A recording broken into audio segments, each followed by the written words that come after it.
se desesperen, no se frustren si no llegan a intubar a un paciente, ¿no? Lo importante siempre es manejar la vía aérea, ¿ya? Entonces, no se van a frustrar. Lo más grave que puede ocurrir, ahí está, es la muerte, ¿no es así? Por falta de oxigenación, las complicaciones. La parte respiratoria, de igual, que vamos a tener presiones elevadas de la vía aérea, ¿no? Que nos va a producir barotrauma, ¿no? La inexperiencia o la que es la falta de la relajación muscular que puede existir, o la presión elevada de la vía aérea también nos puede producir un neumotórax. Eso, ¿en qué caso va a ser? En pacientes obesos o que tengan algún tipo de complicación, broncoespasmos o un neumoperitoneo que es muy elevado, que va a contribuir también a un neumotórax, ¿no? La intubación endotraqueal también puede conllevar la hipoxia, la falta, les dije, ¿no? La falta de experiencia. Ya una broncoaspiración puede producir una neumonitis química, ¿no? La falta de ayuno del paciente o una ventilación prolongada con dispositivos supraglóticos que no sean adecuados, ¿de acuerdo? Entonces, todo ese tipo de complicaciones de la vía aérea va a estar relacionadas y que tienen que saber reconocer, y obviamente ahí está el factor común a la falta de experiencia. Ustedes cuando vayan a rotar a cirugía o algún tipo, vean siempre el manejo de vía aérea para que no tengan o reconozcan las complicaciones que se presentan. La parte cardiocirculatoria, ¿qué vamos a tener? Hipotensión arterial. Al tener una hipotensión arterial, ¿qué consecuencias podemos tener? Una isquemia de miocardio, ¿no? ¿Qué factores? El sangrado, ¿no? Una parada cardíaca también puede ocurrir, ¿no? Por una sepsis, que el paciente está cursando sepsis y nosotros empezamos con anestesia y puede producirse una parada cardíaca, ¿ya? Todo ese tipo de complicaciones es a nivel cardiocirculatorio en este caso, ¿no? Una hipertensión de igual manera, una sobrecarga, una sobrecarga o una hipertensión, mejor dicho, ¿no? Una hipertensión bastante alta. Eso a consecuencia de una anestesia light, es decir, que el paciente no esté en un plano anestésico adecuado y nosotros estamos manejando vía aérea y se presenta una hipertensión, ¿ya? O, o isquemias, ¿no? Isquemias, una isquemia cerebral, un stroke, una analgesia inadecuada, ¿ya? Todos estos factores también hay que tomar muy en cuenta para el manejo de los factores cardiocirculatorios. Cuando nosotros realizamos una anestesia peridural o bloqueos neuromusculares o a nivel central, ¿no? A raquidia, peridural, etcétera, ¿qué complicaciones vas a tener, ¿no? Puede haber una inyección intraneural, ¿no? Que va a haber una lesión a nivel de los nervios, ¿no? Eso puede conllevar a una correcta o incorrecta posición del paciente. Ahí está, ¿no? El factor común denominador, que es la inexperiencia del profesional que está realizando este tipo de anestesia, ¿ya? ¿Qué vamos a producir también? Podemos producir dolor, ¿no? ¿Ya? O uno de los problemas más comunes, ¿no? La cefalea postpunción, cuando hay una punción dural, ¿no? Cuando hay una punción dural, ¿no? Esto es de igual manera inexperiencia otra vez, ¿no? Por eso nosotros nos formamos y 3 años, en nuestros hospitales 4 años, para poder reconocer este tipo de complicaciones y tener una sensibilidad, ¿no? O puede ser también la dificultad al momento de la punción a nivel epidural o espinal, ¿de acuerdo? Todos estos factores también miren, ahí está una complicación grave que puede ser hematoma epidural, ¿no? Que va a conllevar una paraplegia al paciente, ¿no? A consecuencia de qué? De una alteración de la coagulación, una coagulopatía o una falta de retiro de la coagulación, ¿no? En visita preanestésica hemos dicho, ¿no? ¿Cuánto tiempo tenemos que retirar los anticoagulantes? Entonces aquí la falta de la retirada de los anticoagulantes puede producir también un hematoma y con desenlace grave, ¿no? Paraplegia, por decir. Entonces esto no queremos que llegue, ¿no? De eso tenemos que realizar también un manejo de la visita preanestésica adecuada. Bueno, algunos relacionados con las drogas, ¿no? Alergia a algún tipo de drogas, que nos va a presentar una anafilaxia, ¿cuáles son los factores que van a contribuir? Los factores inherentes propiamente al paciente, ¿no? ¿De acuerdo? Entonces, no, la visita preanestésica es importante. Reacción alérgica a la ceftriaxona, entonces el paciente puede presentar un edema de glotis, y si no sabemos reconocer, el paciente entra en hipoxia y posteriormente en parada cardíaca. O puede haber reacciones idiosincráticas a algún tipo de fármaco, ¿no? Hipertermia maligna, ¿no? Ya creo que estoy repitiendo 3 veces este término, ¿no? Hipertermia maligna, a consecuencia de 3 factores del paciente, el uso de alotano y utilización de succinilcolina, ¿no es así?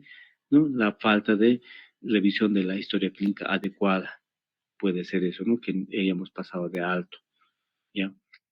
Luego, error, esto es lo más común, siempre a los estudiantes internos les decimos, lean 2, 3 veces antes de administrar un tipo de fármaco. Error a la administración de un fármaco intravenoso, y esto nos puede conllevar a una alteración o algo muy, muy terrible, ¿no? Entonces, por eso hay que leer. Podemos utilizar fármacos que lleguen a hipertensar o lleguen a bloquear, ¿no? Entonces, la parte respiratoria. Entonces, tenemos que utilizar o leer bien, muy bien, los fármacos que vayamos a utilizar. Desde el punto de vista, un poquito vamos a desglosar, desde el punto de vista cardiovascular, nos va a presentar hipertensión durante el transoperatorio. ¿Cuáles son las etiologías? El exceso de catecolaminas. ¿Por qué va a haber exceso de catecolaminas? Que el paciente no esté en un plano anestésico adecuado, que esté hipertensando. ¿Y o que tenga alguna enfermedad preexistente? Hipertensión arterial sistémica de larga data, maltratada, ¿no? Que no ha sido completamente eh, bien valorado por cardiología, no ha sido bien medicado, etcétera. Durante el transoperatorio vamos a tener hipertensión arterial. ¿Qué más? Hipertensión intracraneal nos da datos de hipertensión, alteraciones entre fármacos, interacciones entre fármacos, o que el paciente tenga una vejiga llena, ¿no? Antes de bajar a quirófano, el paciente no desaguó y estaba con vejiga llena. ¿Y qué va a conllevar pues, una hipertensión arterial durante el transoperatorio? Puede complicarse. ¿Cuáles? Una hemorragia, ¿no? ¿Qué más? Un edema agudo de pulmón, una falla renal aguda o un infarto agudo de miocardio, ¿no? Durante el transoperatorio, hipertensión. ¿De acuerdo? Entonces, nosotros, ¿qué tenemos que hacer? Sospechamos de vejiga llena, vaciar la vejiga, ¿no? Exceso de catecolaminas, el paciente que entre en un buen plano preanestésico. Enfermedades preexistentes, que el paciente haya tomado su medicación antihipertensiva, los sartán, enalapril, etcétera, ¿no? ¿De acuerdo? Y conocer también la interacción entre fármacos, cuál fármaco produce vasoconstricción, etcétera, ¿no? Conocer los fármacos que vamos a administrar. Ahí está, ¿no? El tratamiento, lo primero siempre va a ser oxígeno, ¿no? Una buena anestesia, buena sedación, buena vejiga, vaciar la vejiga, ahí está, en resumen lo que hemos dicho, ¿no? Y si a pesar de eso no nos baja la presión arterial, de todo lo que hemos hecho, nos pasamos a segunda línea.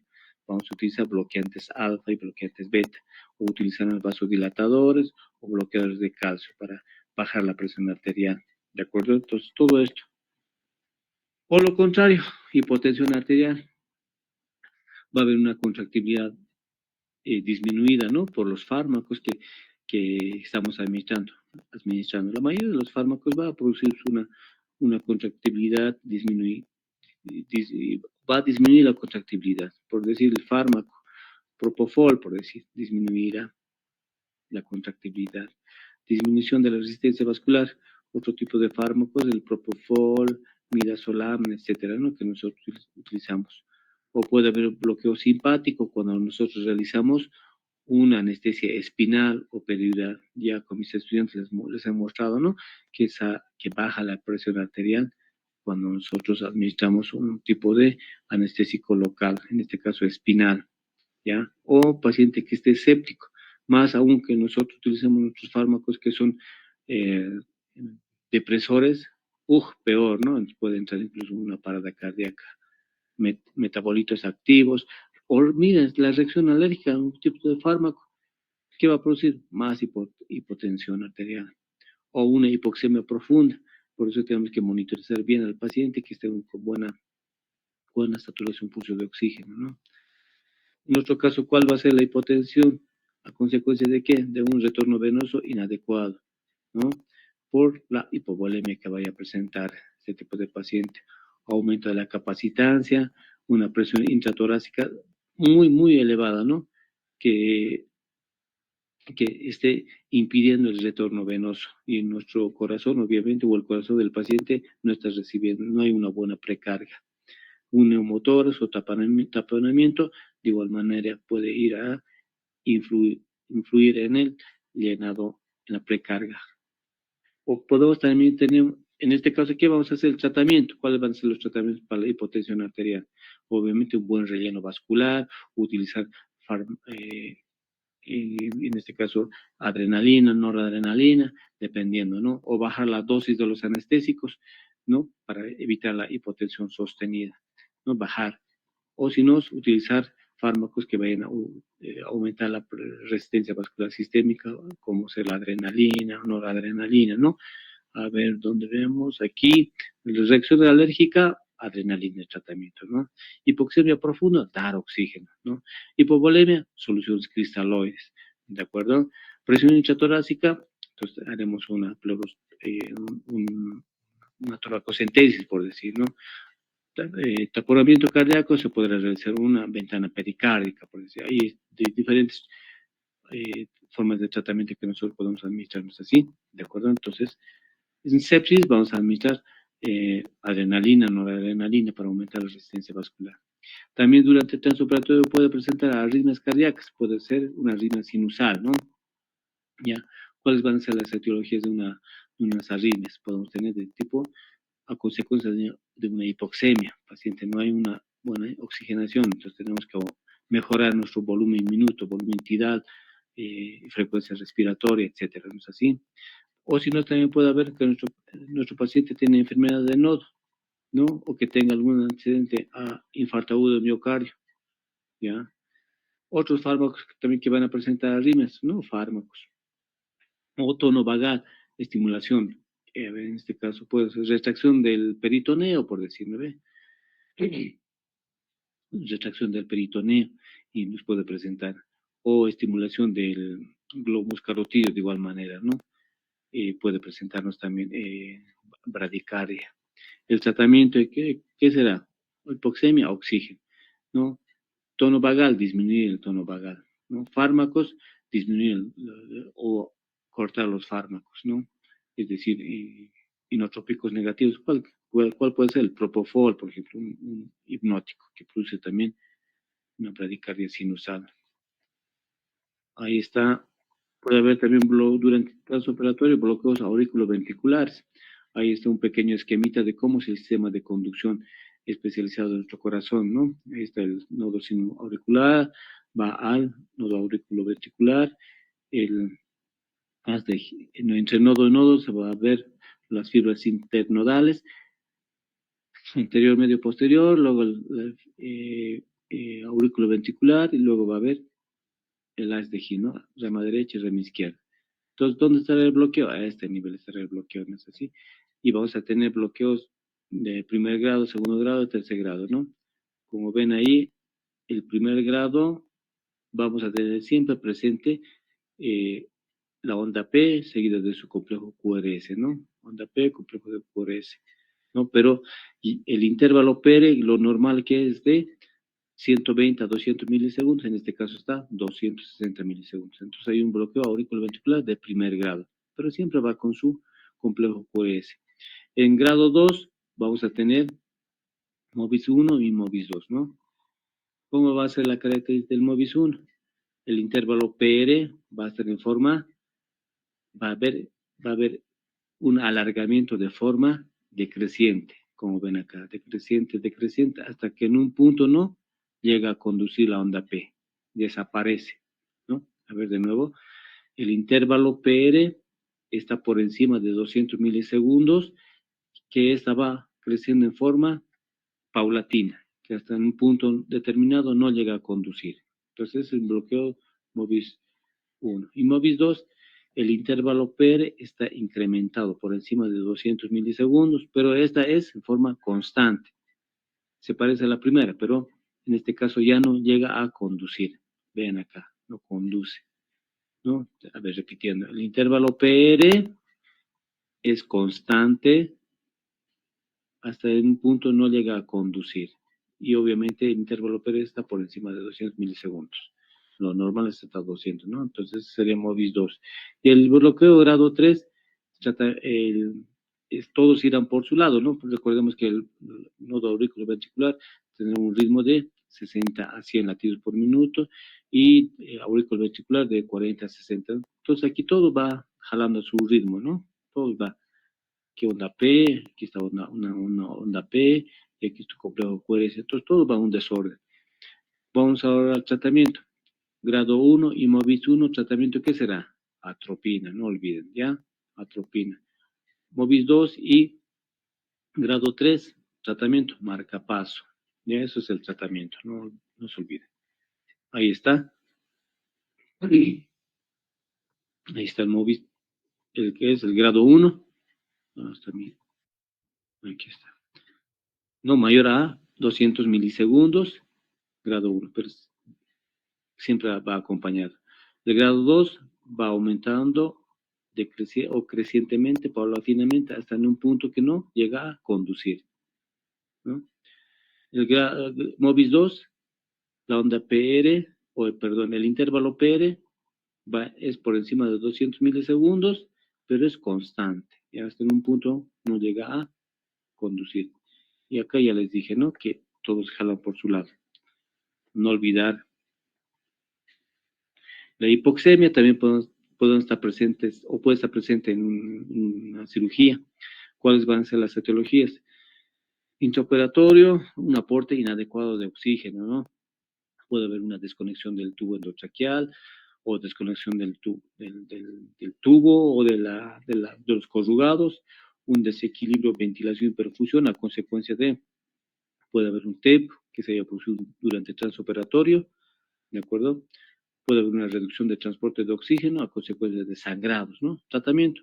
Hay que realizar una ventilación manual, revisar la máquina, si está choqueándose, pues hay que administrar oxígeno, hemoglobina, ¿no? O paquetes globulares. Podemos tener también hipercapnia. ¿Cuáles van a ser las causas? Una ventilación inadecuada, ¿ya? Hipercapnia, por encima de 35 milímetros de mercurio. Una depresión del sistema nervioso central, una depresión neuromuscular, puede ser una raquidia, hasta niveles mucho más altos, que nos va a presentar también una depresión respiratoria y por ende una hipercapnia. Parámetros inadecuados de ventilación o un broncoespasmo, ¿no? Durante el transoperatorio, que sea por un fármaco que hemos administrado. O puede haber también una ventilación unipulmonar, esto para las cirugías torácicas, ¿no? Nosotros ventilamos un solo pulmón y el otro pulmón está quieto para que el cirujano vaya trabajando, pero esto obviamente nos conlleva una hipercapnia, ¿no? Un aporte exógeno, exógeno. ¿En qué caso? Cirugía laparoscópica, ¿no? Con la aguja de Reves, el cirujano puede llegar a puncionar una vena o una arteria y eso obviamente va a producir una hipercapnia. El otro día les mostré, ¿no?, cómo es la eliminación del CO2. Tratamiento, tratar las causas etiológicas, ¿no? Depresión neuromuscular, vamos a intubar al paciente, ventilar adecuadamente. El broncoespasmo, vamos a dar broncodilatadores, ¿no? Salbutamol, puede ser ketamina en nuestro caso. Ventilación unipulmonar, vamos a tener que ventilar los dos pulmones, etcétera, ¿no? Todo es corregible. Todas estas complicaciones uno se tiene que dar cuenta para poder corregir adecuadamente, porque si no, el desenlace es fatal, ¿ya? Diuresis alterada, puede haber una oliguria. ¿Cuál puede ser la causa? De causa prerrenal, intrarrenal o posrenal. El tratamiento el tratamiento puede ser la exposición incorrecta de la sonda, ¿no? No hemos instalado una buena sonda, Entonces tenemos que corregir, o puede ser a consecuencia de una hipotensión arterial, ¿no? Sostenida. ¿Qué vamos a corregir? Administrando líquidos, ¿no? Evaluar el volumen corporal, líquidos, ¿no? Vamos a insistir con algún tipo de fármaco que vaya a producir diuresis, la furosemida, o aumentamos la presión arterial con dopamina, ¿no? Dopamina, noradrenalina, adrenalina. Si a pesar de eso no hay nada, pues forzamos con diuréticos, ¿no? Osmóticos, en este caso el manitol. La anuria sería algo mucho más grave, ¿no es así? Entonces tenemos que ver por qué no está orinando este paciente. Si vemos cuánto de líquido hemos administrado, qué cirugía es, o por ahí hubo alguna clap, o el cirujano clampeó los uréteres. Eso ocurre más en cirugías ginecológicas, ¿no? Para una histerectomía. Vemos, no hacemos revisar qué pasó, no tengo nada de orina, está bien los uréteres, ¿no? No, los ligué el cirujano, ¿no? Entonces, que lo desligue, ¿no? Porque a la larga puede producir hidronefrosis, etcétera, ¿no? Desenlaces muy tristes también para el paciente. Aumento de la diuresis también pueden tener lo contrario, ¿no? En caso de pacientes con hiperglicemia o pacientes con diabetes insípida, podemos tener el aumento de la diuresis. O sobrecarga de líquidos también, que nosotros estamos administrando muchos líquidos, o en los pacientes diabéticos. Hipertermia. ¿Cuándo se considera hipertermia? Cuando hay aumenta 2 grados centígrados en una hora. Eso es un considerado hipertermia.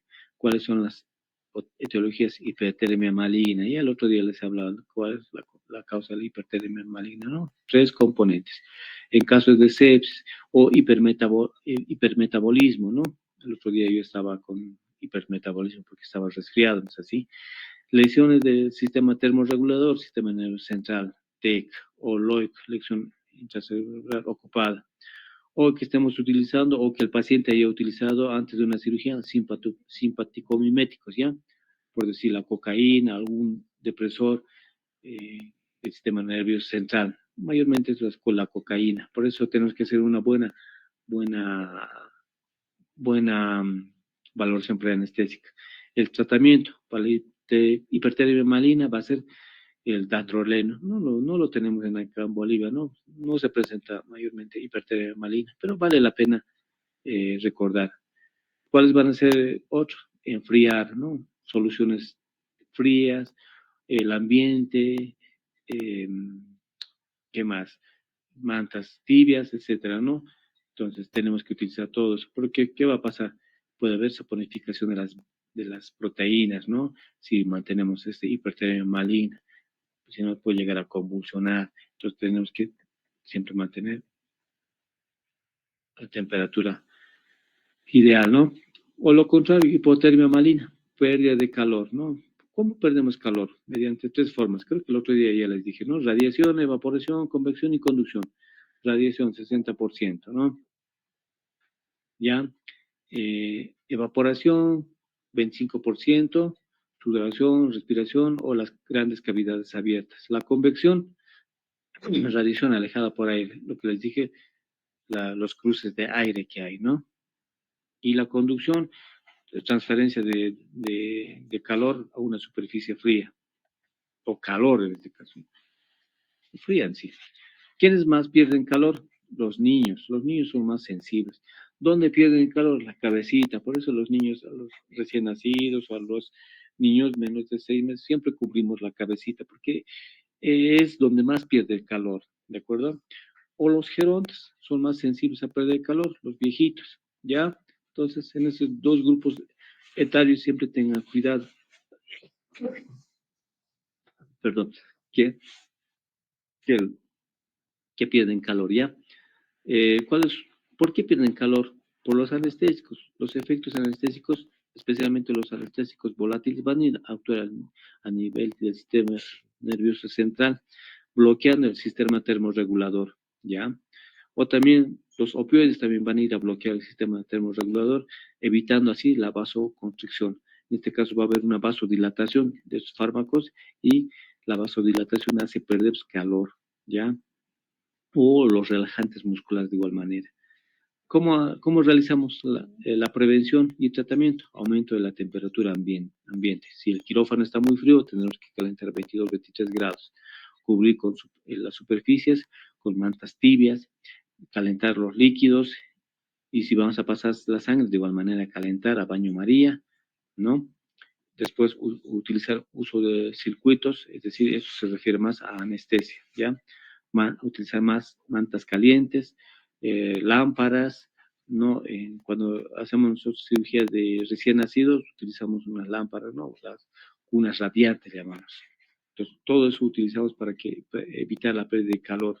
Porque, ¿qué va a pasar cuando hay pérdida de calor? Ya les dije, ¿no? La tríada de la muerte, coagulopatía, hipotermia y acidosis, ¿no? Entonces, durante el transoperatorio puede llegar a fallecer el paciente por una hipotermia. ¿Qué más nos puede producir la hipotermia? Puede producirnos una vasoconstricción pulmonar, lo que nos va a aumentar la presión arterial pulmonar, ¿no? Y a la larga nos puede llevar a una falla cardíaca. Otra complicación que podemos tener es laringoespasmo, ¿no? Cierre reflejo de las cuerdas vocales verdaderas acompañada de las cuerdas falsas debido a una estimulación muscular intrínseca cuando el paciente no está en plano anestésico. ¿Cuáles son las causas que puede llegar a presentar? Ahí están los reflejos de la vía aérea, apnea, tos, reflejos respiratorios, reflejo de la presión negativa y cierre glótico. No, ¿cuál va a ser? Paciente que no está en un buen plano anestésico. ¿Quiénes presentan? Los niños especialmente. Las personas adultas también pueden presentar laringoespasmo. ¿Y qué va a conllevar esto si hay un cierre? Puede llegar a lo que dice ahí, reflejo de la presión negativa. Puede haber un edema o que es un neumotórax espontáneo, ¿ya? Y hipoxemia y obviamente desenlace fatal, ¿ya? ¿Cuáles son los, a ver, creo que está aquí, ya, cuáles son los factores desencadenantes? Algún tipo de halogenado, es decir, anestésicos inhalatorios. Ahí tenemos los dibujos de isoflorano, alotano, que son anestésicos halogenados, ¿ya? ¿Qué más? Unas secreciones, sangre, por ejemplo. La sangre es muy irritante. Cuando el paciente está saliendo de plano anestésico, está despertando y no hemos hecho una buena aspiración, y la sangre va hacia la región posterior, a la laringe, y ¿qué es lo que hace? Se cierra, ¿no? La laringe, como una protección, ¿no? O una manipulación, cuando el paciente ya está saliendo del plano anestésico, nosotros tratamos de aspirar o hacemos una laringoscopia, de igual manera hay estimulación y hay un laringoespasmo, ¿no? O dosis elevadas de opioides, mal calculados, entonces nos puede presentar. Lo que les decía ahí, plano superficial de la anestesia. El paciente ya está saliendo de la anestesia y nosotros nos damos el gusto de manejar la manipulación exagerada, inadecuada, listo. El diagnóstico, ¿cómo va a ser? Puede haber una obstrucción parcial o total, ¿no? Una parcial, un sonido, en este caso, inspiratorio, ¿ya? Recuerde muy bien, inspiratorio, audible a distancia.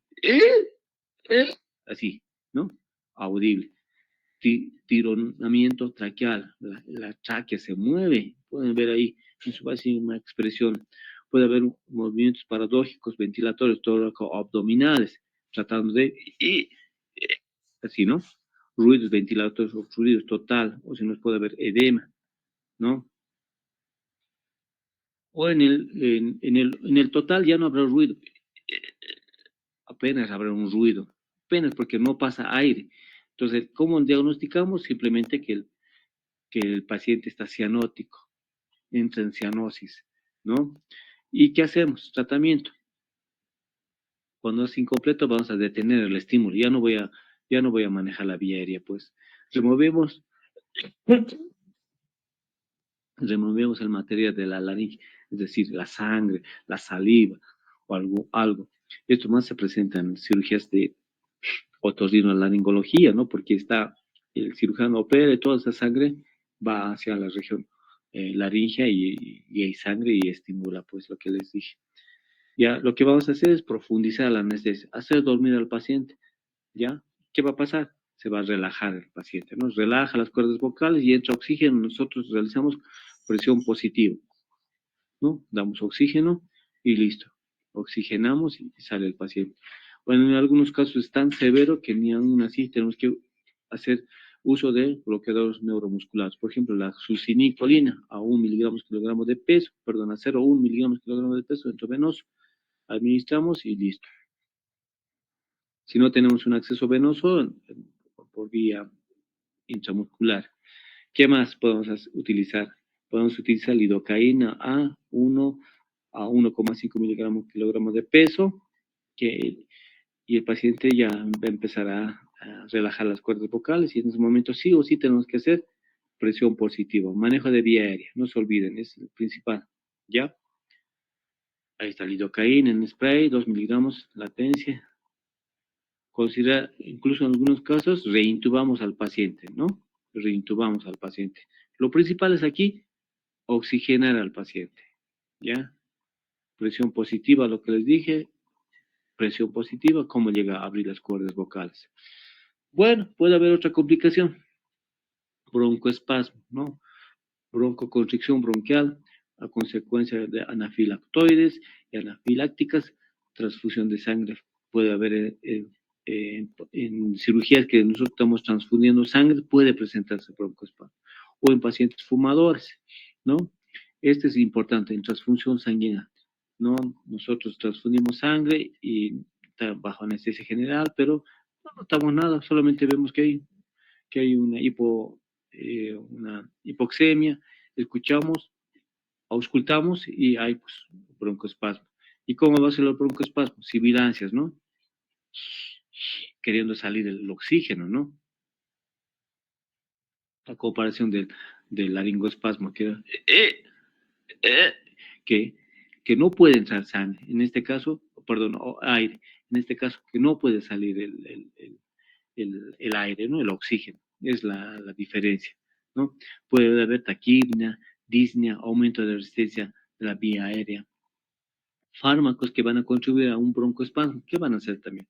Fármacos, por ejemplo, la morfina, que es un opioide, el atracorio, que es un relajante muscular, la misma succinilcolina, que es un estimulante de la liberación de, eh,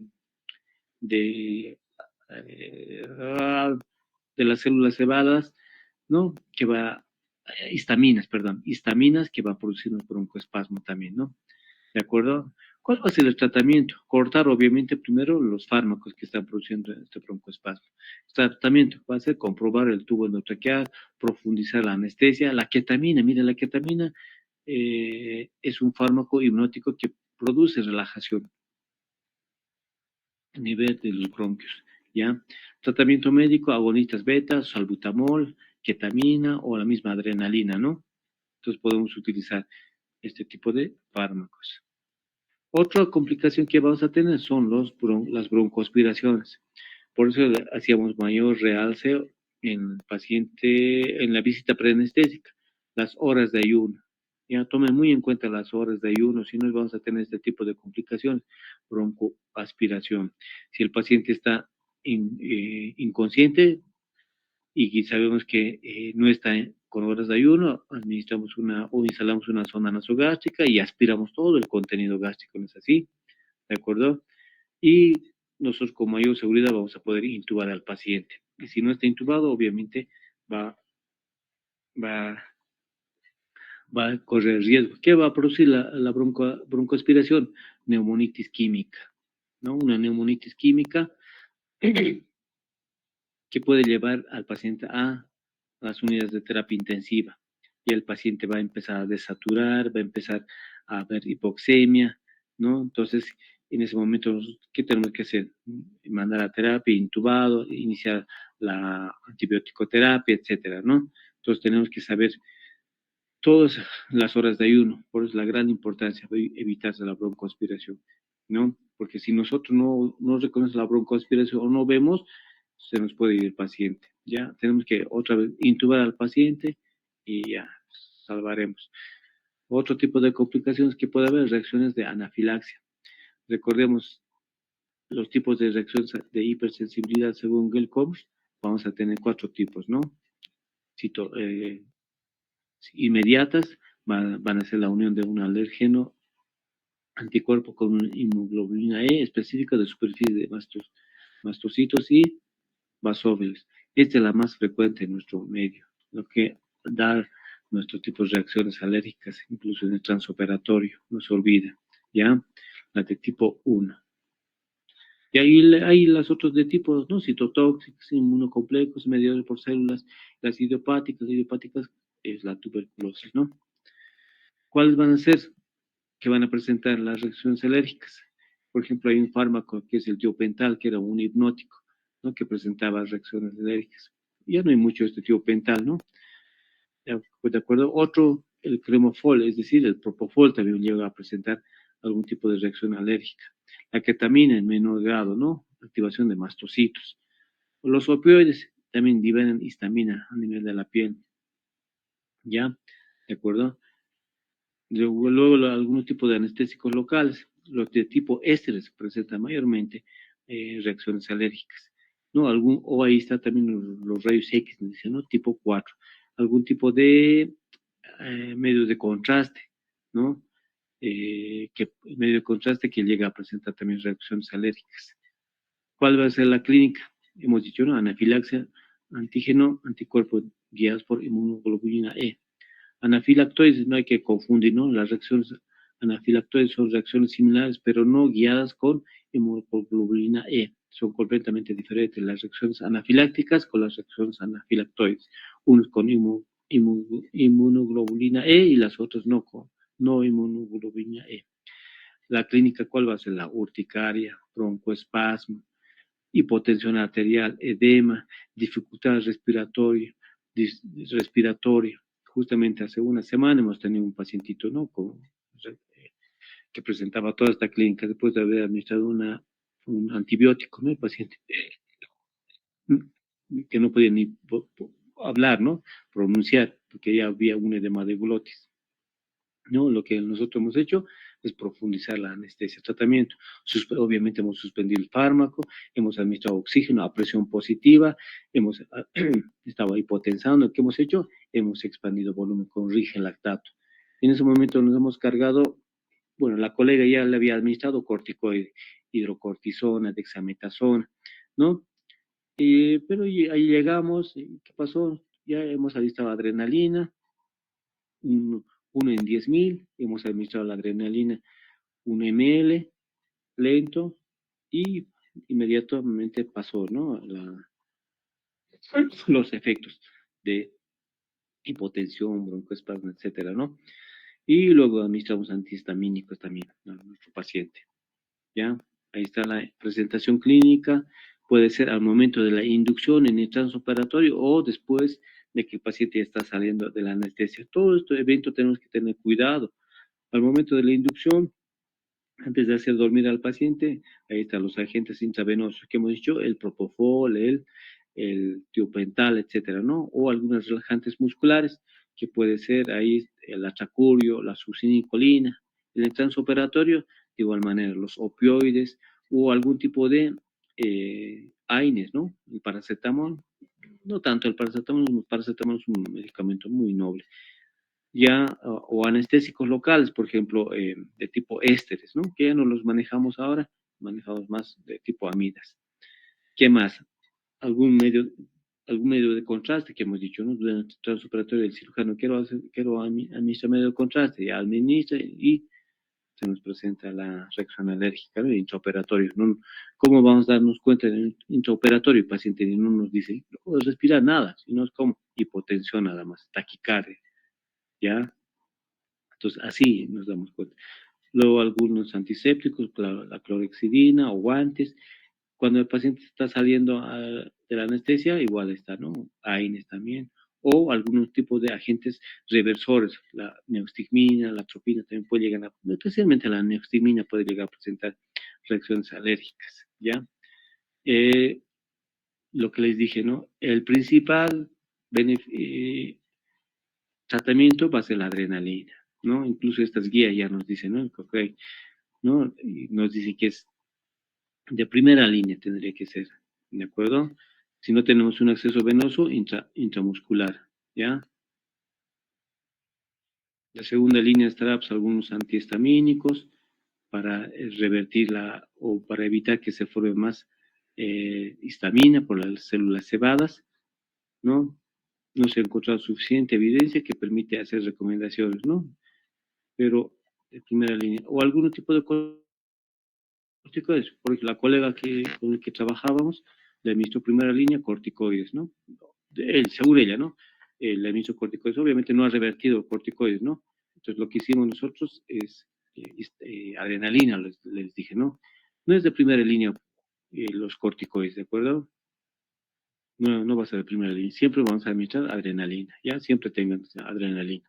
Luego irá pues, corticoides, luego irá pues, algunos antihistamínicos, etcétera, ¿de acuerdo? Bueno, ¿qué complicaciones vamos a tener? Vamos a tener también, miren, estas posiciones. Las posiciones en la anestesia también tienen sus complicaciones, más aún si la cirugía va a durar 4, 5, 6 horas. A ver, ustedes están echados 6, 7, 8 horas, pues obviamente va a haber zonas de presión, ¿no es así? Entonces, miren, el decúbito dorsal, el paciente tiene que estar en una posición anatómica, los brazos no tienen que ser hiperextendidos, tienen que estar 90 grados, ¿no? No realizar eso, ¿no?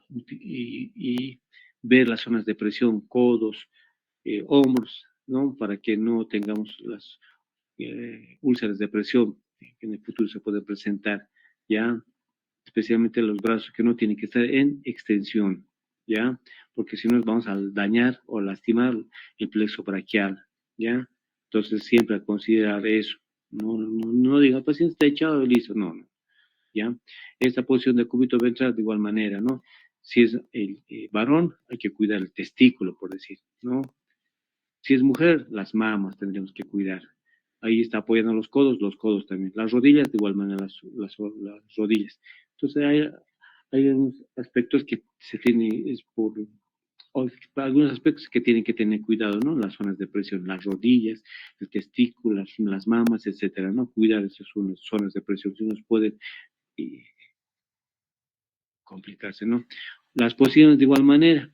Mira, la posición de Trendelenburg, igual, ¿no? Mitad superior del plano, ¿y qué es lo que va a pasar? Las vísceras por presión van a ir a comprimir el tórax y vamos a tener una hipoventilación, ¿no? Entonces, póngale unas 6, 7 horas en esta posición, va a haber también a nivel cerebral, va a haber alguna complicación, aumento de la presión intracerebral, entonces no tiene que ser muchas horas. Si ustedes van a ser cirujanos, tomar muy en cuenta también esto, ¿no? Me apuraré, no, que no esté mucho tiempo, porque puede haber algún daño cerebral también, 6, 8 horas, ¿de acuerdo? Entonces no es poner en posición, listo, yo opero o que esté así, no. En posición Fowler o lo que llaman tren de laguna invertida, de igual manera, las vísceras abajo, estómago abajo, estos son para diferentes tipos de cirugía, ¿no es así? ¿De acuerdo? Entonces, aquí también va a haber pues, disminución, hipotensión arterial. Por la gravedad, la sangre no va, y además con los anestésicos hay una capacitancia aumentada, hemos dicho, ¿no es así? Entonces, no va a poder subir la sangre pues, hacia el corazón, va a haber hipotensión arterial porque no hay una precarga adecuada, etcétera, ¿no? Entonces, también hay que tomar muy en cuenta las posiciones. La posición de litotomía o ginecológica, de igual manera, ¿no? Ya, ¿qué cuidados hay que tener? Miren esas zonas de presión de la rodilla. ¿Qué nervio pasa por ahí? Pasa el ciático poplito externo. Está comprimiendo. El paciente puede salir con lesión del ciático poplito externo. ¿Cuál va a ser? Pie caído, ¿no es así? ¿Qué más? Ahí está estirando el plexo lumbar. Va a haber lesión de las raíces nerviosas lumbares. Entonces hay que tener muy en cuenta estas posiciones. La de navaja o sevillana de igual manera, ¿no? Las mamas o el pene o el escroto, si fuera varón también, ¿no? Esas posiciones. Miren, los brazos también están muy extendidos, eso también hay que cuidar, ¿no? El plexo braquial. Puede haber complicaciones del bloqueo neuroaxial, complicaciones inducidas por la aguja. ¿No? Podemos producir hematomas epidurales, puede llevar a una paraplegia, con lo que les dije, ¿no? O no hacemos una buena antisepsia, podemos producir una infección en el sistema nervioso central, en el canal medular. Ya tantas posiciones que hemos realizado puede producir dolor de espalda.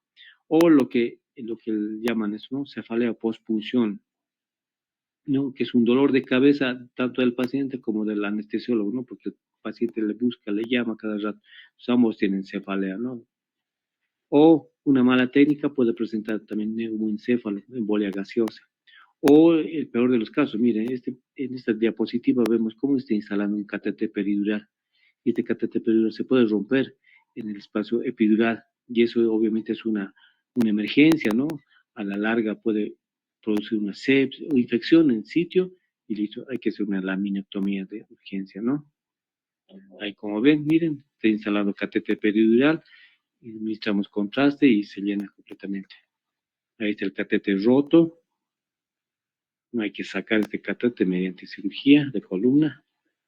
Otros factores de riesgo, torrentes circulatorios, se puede deber a una infección de transmisión hemática. Por decir, paciente séptico puede llegar a infectarse, ¿no? Producir un hematoma. O un catéter, como un catéter o un hematoma epidural puede llegar a producir sepsis o puede romperse, repitiendo esto, ¿no? Como ven acá, como el hematoma está llegando a comprimir a la médula, al canal medular y hay un sufrimiento de la médula, ¿no? Y puede producir una paraplegia, dependiendo del número. Puede haber también abscesos epidurales espontáneos a consecuencia de pacientes que estén recibiendo quimioterapia o que tengan alguna deficiencia, ¿no? De síndrome de deficiencia adquirida, ¿no? Ahí está. Puede haber también complicaciones de bloqueo neuroaxial inducidas por fármacos que no sean de calidad, ¿no? ¿Qué puede presentar? Aracnoiditis, síndrome de cola de caballo, el paciente le duele la cola, por decir, ¿no? ¿No? Y la aracnoiditis, inflamación de la aracnoides, ¿no? Que llega a fibrosarse y comprime a la médula espinal. En algún libro había leído, ¿no? Dice que el dolor es bien intenso, es como vivir en el infierno. Bueno, describe así un libro, ¿no?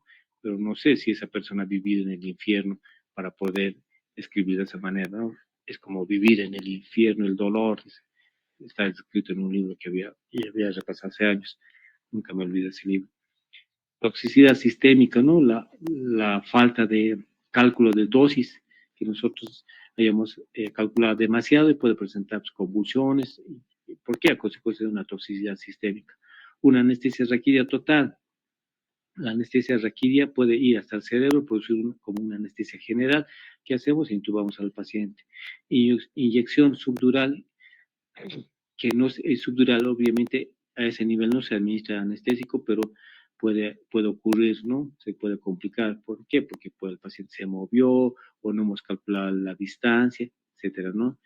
La disfunción termorreguladora, ya hemos hablado, ¿no? Sobre la, como pérdida de calor. Los anestésicos generales bloquean el sistema termorregulador, hemos dicho, ¿no? Pero los anestésicos locales llegan a bloquear pues, ya a nivel de las fibras B, está vasodilatado, pierde calor, no puede regularse por el bloqueo que hay a nivel de las fibras B. Hemos dicho también que puede presentarse hipotensión arterial porque hay una vasodilatación, o bradicardia, o paro cardíaco si nosotros anestesiamos por encima de T4, ¿no? Es decir, a nivel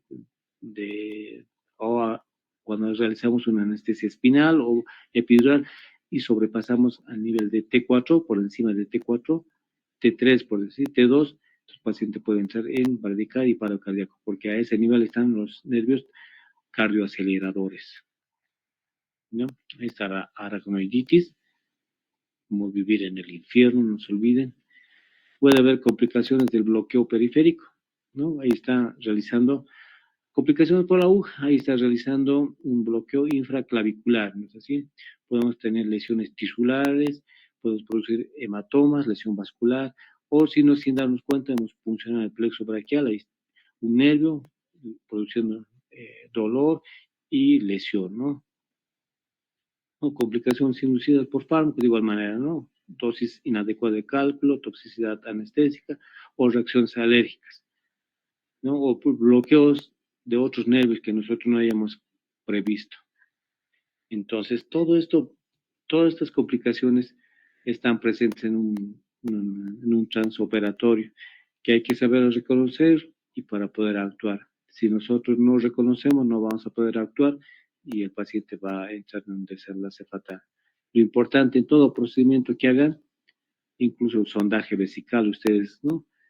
Que van a realizar, o sonda nasogástrica, en cualquier procedimiento, la cosa es reconocer la complicación, saber y saber resolver, porque si nosotros no resolvemos en ese momento, puede ir a complicarse, ¿ya? Entonces ahí nos van a llamar negligencia médica, etcétera, ¿no? La cosa es reconocer la complicación. ¿Quién no ha tenido complicaciones? El que no hace tiene complicaciones. El que hace todos los días va a tener complicaciones. Pero si reconoce y resuelve, va a ir bien. Entonces yo les recomiendo que lean y reconozcan y puedan resolver todo tipo de complicación, ¿de acuerdo? Entonces les agradezco su atención. ¿Alguna pregunta?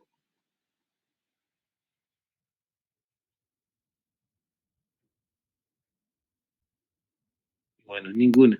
Les quedo agradecido por su atención. Muchas gracias. Nos vemos la próxima.